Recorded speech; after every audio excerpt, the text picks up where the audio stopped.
असं वाटू लागलं आता आयुष्यात काही नको, सगळं भेटलं. तर हॅलो नमस्कार Maharashtra, welcome back to my channel Shri Swami Samarth. तर मी कुठं आलेली आहे बघा. माझ्या पाठीमाग श्री स्वामी समर्थ महाराज आहेत आणि मी एवढी इमोशनल झाले आज, मी शब्दात सांगू शकत नाही.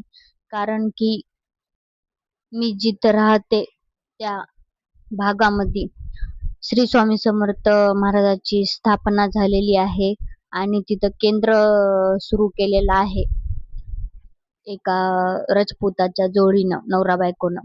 त्यांच्या प्लॉट मध्ये केंद्र सुरू केलेलं आहे आणि आता मला खूप जवळ झाले ते येण्या जाण्यासाठी, स्वामीच्या दर्शनासाठी. आणि मला सकाळी उठून लवकर सप्ताहाच्या काळामध्ये म्हणा, कधी गुरुवारी म्हणा, माझी इच्छा जेव्हा झाली तेव्हा मला खूप लांब पडत होतं, सिडकोचं म्हणा, मगनपुऱ्याचं म्हणा. आता हे खूप जवळ झालेलं आहे आणि इतकं चांगलं वाटलं मला जेव्हा मला कळालं की इथं माझ्या जवळ केंद्र झाले स्वामीचं. तर मला असं खूप म्हणजे खूप एवढं मी आनंदी झाले, मी शब्दात सांगू शकत नाही. आता मला जी सेवा करायची होती स्वामीची, सकाळी झाड झूड सडा सारवण रांगोळ, ते मी सगळं करू शकते. छोटी मोठी कोणती जी सेवा भेटेल ती सेवा मी आता इथं नवरा लेकर बघून, घरातलं काम बघून पण इथं येऊन सेवा करू शकते. तर मला या गोष्टीचा खूप खूप आनंद व्हायलाय की मी तुम्हाला सांगू शकत नाही.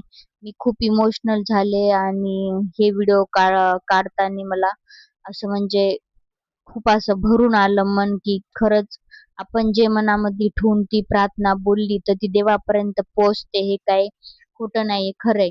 मला वाटत होतं की कराव स्वामीची सेवा कराव, पण ती सेवा दूर असल्यामुळं काय घडत नव्हती. तर इथं मी एकादशीला विठ्ठल रुक्मिणीच्या मंदिरात आलते, तर त्याच्या बाजूलाच केंद्र झाले असं कळालं की मग मला खूप चांगलं वाटलं. आणि एकादश धरल्यावर जा वाटते विठ्ठल रुक्मिणीच्या मंदिरामध्ये, एरवी तर काय जाणं होत नाही. तर त्या निमित्तानं तरी एकादशीच्या निमित्तानं का होईना जाणं होते, म्हणून त्या दिवशी गेलतो आमचे स्वीट पडोसी आणि मी.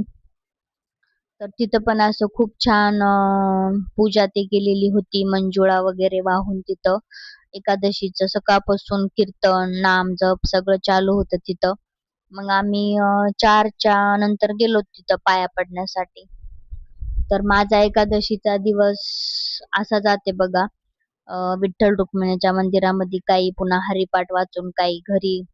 तर रोजचे काम तर घरामध्ये असतातच, कधीतरी वेळ देवासाठी पण काढावं लागते.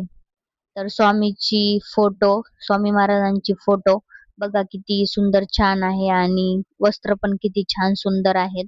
हे वस्त्र जे आहेत ते मगनपुऱ्या मधल्या लेडीजनं, बायानं हातावर हँडवर्क केलेलं आहे सगळं. तर कसा वाटला तुम्हाला व्हिडिओ, कसा नाही नक्की कमेंट करून सांगा. श्री स्वामी समर्थ.